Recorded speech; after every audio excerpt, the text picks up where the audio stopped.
quando surge o alviverde imponente no gramado em que a luta. Ontem, no Allianz Parque, de forma protocolar, o Palmeiras se classificou às quartas de final da Libertadores 0-0 contra o Universitário. E River e Palmeiras, confronto marcado pela Conmebol. Jogo de ida, dia 17 de setembro, uma quarta-feira. Primeira partida no Monumental de Núñez, 9h30 da noite, horário de Brasília. A volta, exatamente uma semana depois, dia 24 de setembro, 9h30 da noite, no Allianz Parque. Portanto, confrontos definidos para muitos, o grande duelo dessa fase de quartas de final da Libertadores, reedição, né? Daquele confronto da Libertadores, da primeira Libertadores que o Palmeiras foi campeão, ali de 2020, né? Que só terminou em 2021. E o Palmeiras venceu o primeiro jogo na Argentina por 3-0 e depois quase. Ai, o VAR, hein? Naquela ocasião, um começo do VAR ali, aquela coisa, né, ainda engatinhando, dava uma esperança, né, de que poderia ser menos confuso, ser mais justo, mas não é bem assim. Mas naquela ocasião, o VAR agiu e agiu muito bem. River Plate e Palmeiras, então, marcado. É o seguinte... Ontem, no Allianz, o jogo foi o de menos. O importante foi ouvir Abel Ferreira falando a respeito de Carlos Miguel. Perguntei ao treinador português. E o Carlos Miguel, hein, Abel? Não jogou no Corinthians, foi embora por causa disso. Não jogou no Nottingham, foi embora por conta disso. Você tem o Everton, 37 anos, ídolo. Vai se iniciar um processo de transição no gol do Palmeiras, Abel Ferreira? Olha, é verdade, o Everton, ídolo e grande forma, como ainda hoje. Foi uma oportunidade de mercado. Nós já tínhamos pensado, e o Everton sabia, o Lomba também sabia, que nós estávamos à procura do goleiro e a ideia era contratar para o ano que vem. Já vos disse várias vezes que aqui nesta casa as coisas se preparam antecipadamente e fico contente que um especialista de futebol que está do outro lado do mundo, né, que se chama Mourinho, num minuto e meio conseguiu ver o que nem todos conseguem ver que se faz aqui dentro deste clube. Portanto, foi uma oportunidade e nós temos 3 goleiros agora muito bons, mas ele apanha e chega com o comboio já em andamento, agora que está aqui connosco, vai começar a treinar e vamos ver. Eu sempre disse que aqui eu não dou camisetas a ninguém, quem vem, quem chega tem que demonstrar, mas neste momento os outros 2 estão à frente pelo número de jogos que têm, pelo ritmo. Agora ele vai ter que recuperar, treinar e daqui até ao fim vamos ver, mas como te disse, não era para vir este ano, foi uma oportunidade de mercado que a Leila e o Barros encontraram e nós contratamos um jogador para nos ajudar e reforçar nesta posição. Não era para vir este ano, diz Abel Ferreira sobre Carlos Miguel, goleiro de 26 anos. E está numa terceira posição aí numa hierarquia hoje no gol do Palmeiras. Ou seja, só vai jogar em 25 se o Everton se machucar e o Lomba na mesma semana pegar uma virose, né? Foi isso que eu entendi do Abel Ferreira. E aí, para 2026, talvez aí possa se iniciar um processo de transição no gol do Palmeiras.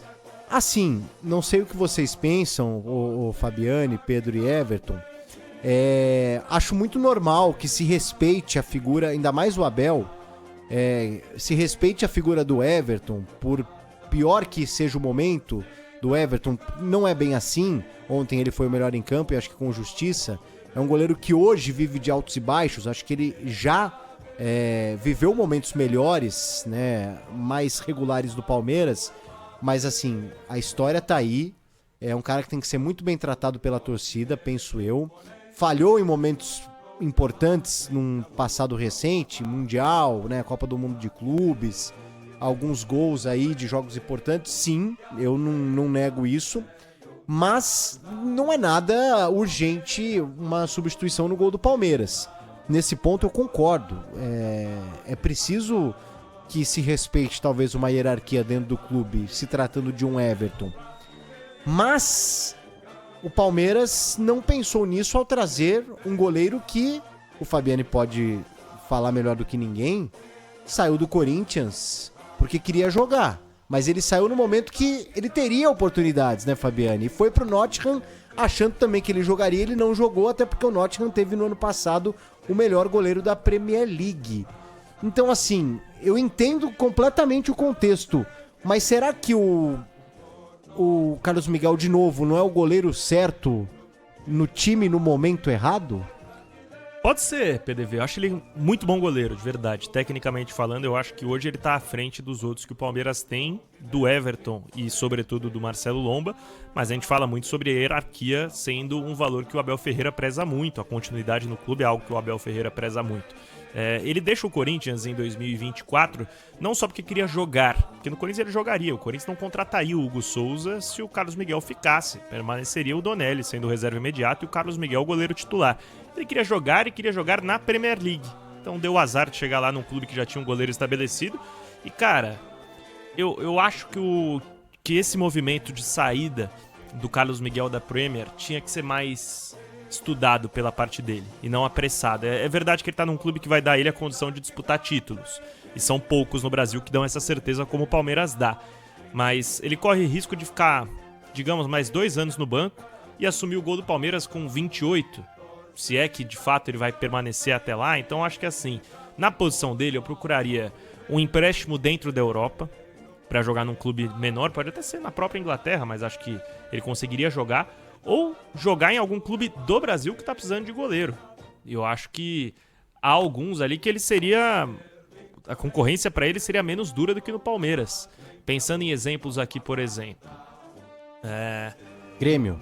No Grêmio ele seria titular. No Inter ele seria titular. No Bahia ele seria titular. No Bahia ele No seria... Inter com o Rocher? Acho que não. Talvez não seria titular de imediato, mas acho mais goleiro que o Rocher. O Bahia agora levou o João Paulo, levou o sim, João Paulo, seria. Eu acho ele melhor que o João Paulo. Vamos pensar, entre outros. No próprio Corinthians, a disputa com o Hugo Souza Seria franca. Seria franca, o Hugo não tá num grande momento. No São Paulo não, né? Acho que Não, o Rafael no São Paulo não. já atingiu um outro status. Sim. No Santos também não. No Fluminense. Não, Fábio, né? Vasco? No Vasco, sim. O Léo Jardim. Acho ele muito melhor que o Léo Jardim. Se ele tivesse aproveitado o gancho da quase saída do John, Cara, ele chegaria posso jogando falar? no Botafogo. No Flamengo, ele é melhor brigaria que o com o Rossi. Rossi por Também posição, acho. tranquilamente. Também E acho. assim, eu tiraria o Everton pra colocar o Carlos Miguel hoje do Palmeiras, tá? Sim. É que o Palmeiras tem uma política diferente. O Abel fala isso na resposta. De olhar, de planejar o futuro de uma forma tranquila, né? Sem atropelar etapas. Né? Então, por isso que não vai acontecer no momento. Eu faria. Eu já colocaria ele pra jogar contra o Sport. Pelo menos pra testar, entendeu? Ou contra o Sport talvez não, mas em breve, entendeu? O Fabiani falou disso no resenha e eu acho que é exatamente a mesma situação da chegada do Everton no Palmeiras. Porque o Everton Sim. chega para ser terceiro goleiro e é titular do Palmeiras há anos já, né? Então eu acho que é a mesma situação. Ele já chega com uma idade até que avançada no Palmeiras. Não, né? e o Everton chega como um goleiro titular do Atlético Paranaense, Sim. campeão olímpico. Sim. Então, assim, ele já chega até num outro momento de carreira do que o do Carlos Miguel, que é um Verdade. grande goleiro, mas nunca foi titular, né, de nenhuma equipe. Eu concordo que no momento do Carlos Miguel, ele desbancaria fácil o Everton e o Lomba nesse momento. E também entendo a hierarquia que é aplicada no Palmeiras já há muitos anos. A minha dúvida é, o Everton na época dele conseguiu esperar, conseguiu ter essa paciência. O Carlos Miguel também vai ter? Eu acho que não. Pelo histórico do Carlos Miguel, eu acho que ele não terá essa paciência. A não ser que ontem a resposta do Abel não seja tão verdadeira assim, no sentido de que exista alguma garantia de que, esse ano talvez não, porque não era pra esse ano. Mas a partir do ano que vem, é natural que aconteça uma transição. E Mas não é a até- primeira vez que ele terá ouvido isso na carreira, né? Sim. No Corinthians ele com certeza ouviu isso. Sim. Na hora que tava negociando a renovação de contrato, você vai ser goleiro pra 10 anos aqui, porque era esse o discurso. Sim. Goleiro pra ficar 10 anos no gol do Corinthians. Não foi algo que convenceu ele. no Forest, ele sempre falou que ele queria sair pra jogar na Premier League. Talvez seja uma autoconfiança muito grande do Carlos Miguel de que no dia a dia ele prova que é melhor que os outros. Só que não tá se concretizando, né? Sim, exatamente. E outra, é um cara com 26 anos que não deve ter 50 jogos como profissional. Exato. Então, O que pesa também pra goleiro. Pesa. Pois é. Bom, vamos aguardar, né? Mas o Palmeiras agora tem 3 goleiros. Segundo o Abel, o Lomba é o segundo nessa hierarquia. E mais, hein? Ontem conversando no Allianz Parque, o que me passaram é de que o Palmeiras ainda tenta renovar com o Lomba uma temporada. O contrato acaba agora. Acaba agora. Que não é fato consumado que não teremos a renovação do Lomba. E que o contrato do Everton, que termina em 26, no final de 26, também existe a intenção das partes de renovar até o final de 27. Seria meio bizarro renovar com o Lomba, né, cara? Contratando o Carlos Miguel renovar. O Lomba, se ele topar, ele pode ser um terceiro goleiro também. Às vezes o cara é pelo ambiente, renova pelo uma mesmo liderança salário, positiva. né? Mas assim, talvez o cara também queira ter um último ano jogando, sendo titular. Eu sei de muitos clubes que gostariam de ter o Lomba como titular. Inclusive eu passo o CEP de um que ele poderia retornar onde foi ídolo. Vem terminar a sua história. Exatamente. Vem terminar a sua história aqui na Ponte Preta. Marcelo Lomba. Vocês levantaram a questão do Carlos Miguel em relação a quantos jogos ele fez na carreira com 26 anos, e isso me lembrou muito a questão do Gabriel Brazão quando ele chegou no Santos. Eu só fui buscar esse dado aqui, tá? Hoje ele tá com 24 anos e antes da chegada do Santos, ele tinha feito 11 partidas. Olha aí, cara. 11 partidas como jogador profissional. É um número muito baixo também. Goleiro é complicado, né? Porque goleiro só joga um e normalmente o cara só sai quando tá ali com alguma lesão, tá suspenso. E joga por muito tempo. Não tem mercado de goleiro, é difícil. É difícil, realmente. Bom, é isso. Então, o Palmeiras na segunda-feira enfrentando o Sport no Allianz Parque pelo Campeonato Brasileiro. Duelo contra o River, então, marcado, hein? Jogos das quartas de final, repetindo dia 17 de setembro, 9h30 na Argentina, uma quarta-feira. A volta uma semana depois, 24 de setembro, 9h30 no Allianz Parque.